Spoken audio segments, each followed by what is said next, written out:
தயவு செஞ்சு கிச்சனில் இருந்து இந்த பொருள்லாம் இப்பயே தூக்கி போட்டுருங்க.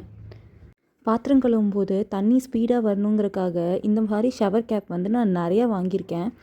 அதை இந்த மாதிரி குவாலிட்டியான டேப்பில் நான் ரீப்ளேஸ் பண்ணிக்கிட்டேன்.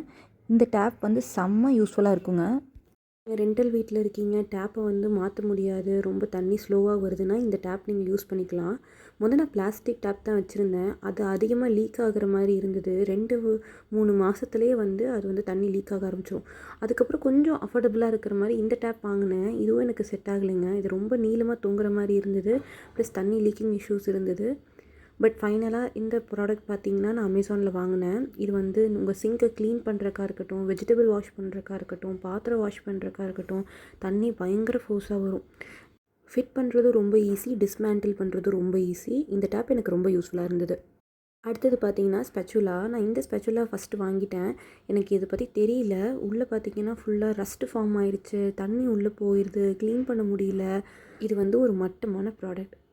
இதுக்கு பதிலாக நான் சிலிக்கான் ஸ்பெச்சுலா கம்ப்ளீட்டாக வாங்கிட்டேன். லைக் மேலே மட்டும் சிலிக்கான் ஸ்பெச்சுலா கொடுத்து உள்ளே வந்து ராட் கொடுக்குற மாதிரிலாம் இல்லாமல் கம்ப்ளீட்டாக சிலிக்கானில் செய்கிற ஸ்பெச்சுலா வாங்கிட்டேன்.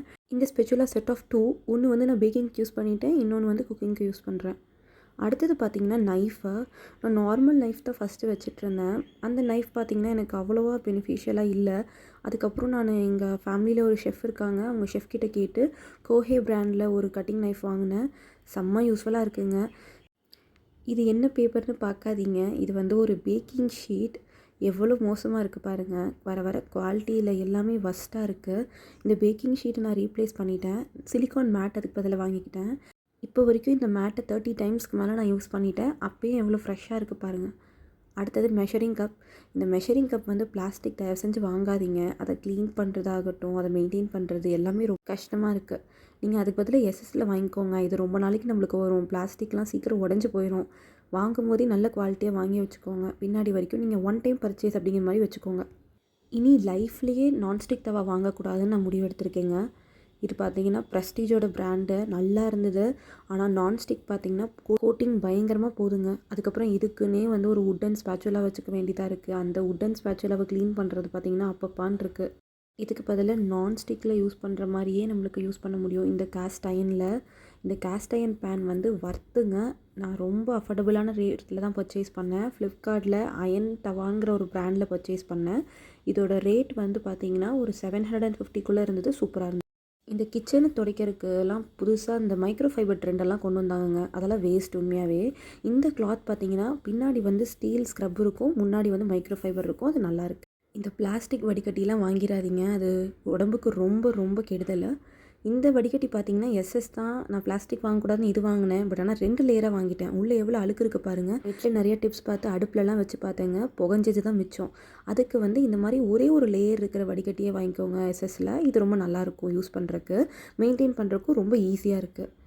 கட்டிங் போர்டு வந்து நிறைய வெரைட்டி மார்க்கெட்டில் இருக்குதுன்னு எனக்கு தெரியுங்க. ஆனால் இந்த பிளாஸ்டிக் கட்டிங் போர்டு பாருங்கள், எவ்வளோ தூரம் டஸ்ட்டு வருது. ரீசெண்ட் டைம்ஸில் தான் நான் பார்த்தேன். இந்த இப்படி சுரண்டிட்டு அந்த டைல்ஸில் பார்க்கும்போது கீழே டைல்ஸில் அவ்வளோ டஸ்ட் இருந்ததுங்க. இதுதான் நம்ம சாப்பிட்றோம். தயவு செஞ்சு கட்டிங் போர்டு உங்களால் மாற்ற முடிஞ்ச தயவு செஞ்சு மாற்றிக்கோங்க. நான் கிளாஸ் கண்டிப்பாக போக மாட்டேன். நான் அது பதிலாக வுட்டன் கட்டிங் போர்டு யூஸ் பண்ணுறேன். அதை வந்து நான் யூஸ் பண்ணிவிட்டு வெயிலில் கொண்டு போய் வச்சுட்டு வந்துடுவேன். அவ்வளோதான். மெயின்டைன் பண்ணுறது ரொம்ப ஈஸி. எனக்கு எஸ்எஸ் கட்டிங் போர்ட் பற்றிலாம் பெருசாக உடன்பாடு இல்லை. மைபி அதோட கார்னர் ஸ்க்ராட்ச் ஆகிருமோ, கையை வெட்டிடுமோ அப்படின்லாம் நான் யோசிக்கிறேன். நீங்கள் ஏதாவது யூஸ் பண்ணியிருந்தீங்கன்னா உங்களோட ஃபீட்பேக் எனக்கு சொல்லுங்கள்.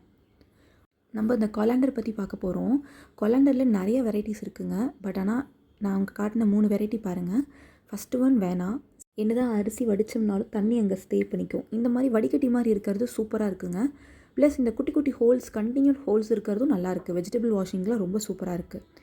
எனக்கு இந்த பிளாஸ்டிக் ஸ்ட்ரெயினர் ரொம்ப பிடிக்கும். இது எதுனாலனா அந்த அரிசி வந்து கழுவிட்டு அதை வந்து பிரியாணிக்கு போடும்போது கம்ப்ளீட்டாக ஸ்ட்ரெயின் பண்ணுறதுக்கு ரொம்ப ஈஸியாக இருக்குது. அதனால நான் இதை யூஸ் பண்ணிப்பேன். 11th ஐட்டமாக நம்ம ரீப்ளேஸ் பண்ண போகிறது என்னென்னா பிளாஸ்டிக் கண்டெய்னர்ஸ். என்னால் முடிஞ்ச வரைக்கும் நான் கிளாஸ் கண்டெய்னராக அதை ரீப்ளேஸ் பண்ணியிருக்கேங்க.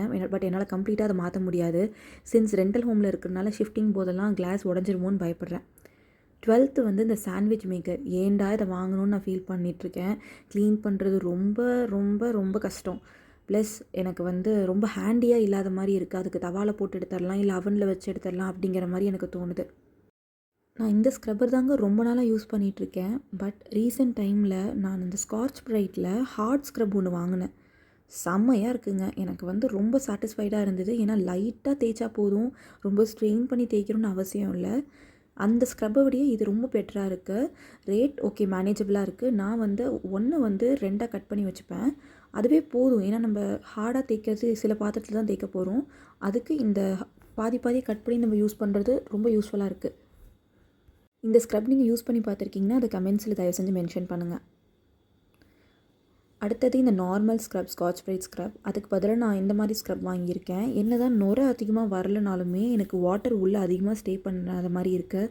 ஏன்னா பாக்டீரியல் இன்ஃபெக்ஷன்ஸ்லாம் வருதுன்னு சொன்னாங்க. அதுக்கப்புறம் இந்த ப்ரஷ் ஒன்று வந்து நான் அமேசானில் வாங்கினேன். இந்த ப்ரஷ்ஷும் நல்லா இருக்குங்க. கழுவறதுக்கு ரொம்ப ஈஸியாக இருக்குது. நம்ம நுரையெல்லாம் எக்ஸ்பெக்ட் பண்ண முடியாது, பட் ஆனால் க்ளீனாக கழுவிடும். இந்த க்ளீனிங் லிக்விட் வாங்கி நான் பெரிய தப்பு பண்ணிட்டேங்க. அதுக்கு பதிலாக நான் இந்த மிஸ்டர் மசில் தான் யூஸ் பண்ணுறேன். நான் லிக்விட் யூஸ் பண்ணால் தான் அழுக்கு போகும் அப்படின்லாம் நினச்சேங்க. பட் இந்த பவுடர் இருக்கே, உங்களுக்கு கண்டிப்பாக தெரிஞ்சிருக்கும். நம்ம அம்மாக்கள், பாட்டிகள் எல்லாம் யூஸ் பண்ணியிருப்பாங்க. சபானா. இதுக்கு ஏன் ஆடெல்லாம் இல்லைன்னு இப்போ தெரியுதுங்க. ஆடெல்லாம் இல்லாமே மார்க்கெட்டில் இருக்குன்னா அது அவ்வளோ செமையாக இருக்குது. நான் பீத்தாம்பரி பவுடரும் யூஸ் பண்ணுவேங்க. மந்த்லி ஒன்ஸ் யூஸ் பண்ணுவேன். அது வந்து எனக்கு என்னோடய கண்டெய்னர், என்னோடய வெசலுக்கெல்லாம் வந்து ஒரு ஷைன் கொடுக்குற மாதிரி நான் ஃபீல் பண்ணுறேன். ஃபஸ்ட்டு நம்ம பார்க்க போகிறது இந்த சிலிக்கான் கவர். அல்டிமேட்டாக வஸ்ட்டான ப்ராடக்ட். இது எதுக்கு வாங்கினேன்னே எனக்கு தெரியல. நீங்கள் இந்த மாதிரி என்னென்ன மோசமான ப்ராடக்ட் வாங்குனீங்கன்னு எனக்கு கமெண்ட்ஸில் சொல்லுங்கள். தேங்க்யூ ஃபார் வாட்சிங்.